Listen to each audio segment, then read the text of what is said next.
At the FBI's 100-year anniversary celebration in July, a snow-haired man in a powder blue suit stood to be recognized for his role in the Bureau's early years. His name is Walter Walsh, and at 101, he holds a special distinction. And it can be seen in the story of Walter Walsh, our oldest retired special agent who survived shootouts with gangsters in the 1930s. Walsh's story is a memorable one.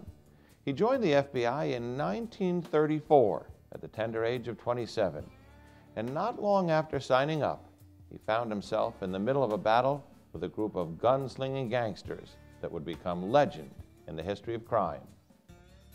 By today's measure, early 20th century gangsters may seem almost quaint, disarmed by sepia tones and time. Bonnie and Clyde, John Dillinger, Babyface Nelson, Doc Barker, Pretty Boy Floyd. The reality is there was nothing quaint about them.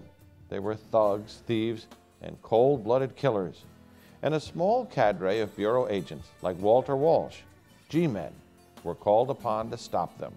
Walsh worked a lot of big cases. Acting on a tip, it was Walsh who discovered the body of Chicago gangster Babyface Nelson in 1934 after a shootout that left Nelson and 2 FBI agents dead. But his role in ending the Brady gang's deadly cross-country robbery spree would be among his finest. The chase came to a head in September of 1937. Having terrorized the Midwest and points east, Alfred Brady and 2 members of his gang, Clarence Schaefer and James Dalhover, traveled to Bangor, Maine to stock up on ammunition and weapons. And of course, their needs were a little special. They wanted magazines that could hold lots of bullets, and were even looking for a Thompson submachine gun if they could purchase it. And it set off the warning lights for the manager of the store, who then talked to the local police. And that was how eventually we got drawn in.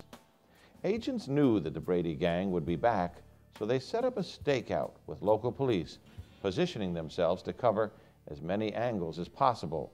We had agents out on the street at different points, pretending to do different businesses or being pedestrians, that sort of thing, waiting for the gang to appear. So Walsh is pretending to be a salesman in the store, and he's basically working as a clerk, doing the job for the couple of days that the stakeout's going in, when Dalhover comes in.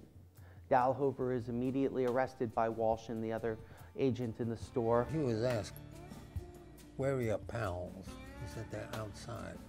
And I started toward the door. And as they are asking him, you know, where are your partners?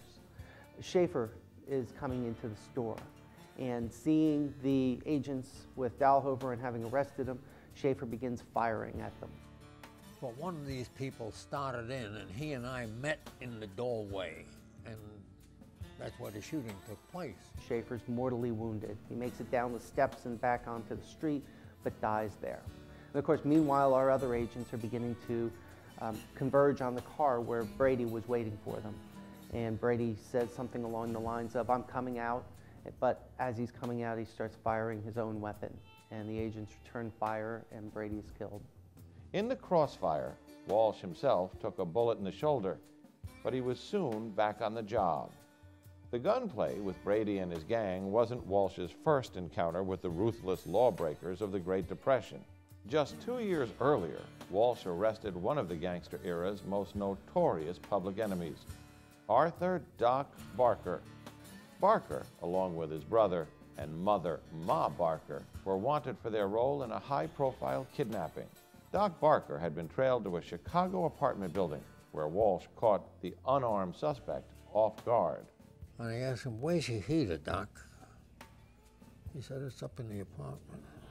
I said, "Ain't that a hell of a place for it?" No, I said, "You're lucky, Doc. Ain't that a hell of a place for it?" He was ready to be shot if he tried to run. Lucky for him, he didn't. Because he was close enough, he'd be hard to miss. The ability to handle a weapon made Walsh a valuable resource in a young FBI. Even before joining the Bureau, Walsh was an expert marksman.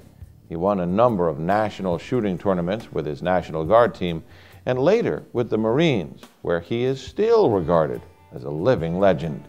His expertise made him a celebrity in shooting circles, landing him photo spreads in gun publications and even Life magazine.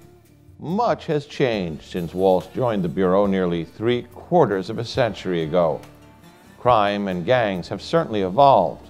Now the Bureau's top priorities are transnational criminal groups, spy networks, and shadowy terrorist organizations across the globe. Still, much about the FBI has remained the same, including its core values. If you look at what the FBI has represented over the 100 years of its existence, it's represented excellence, it's represented the agility to address various threats, and most particularly, I think, it represents integrity. As the FBI's centennial year comes to a close, we remember heroes like Walter Walsh, as well as many whose names are lost to history, but whose courage and dedication to excellence guided the FBI through its early years and helped make it one of the most respected law enforcement agencies in the world. The men and women of the FBI carry that legacy forward. Drawing on their inspiration, we look forward to another century of protecting the people and defending the nation.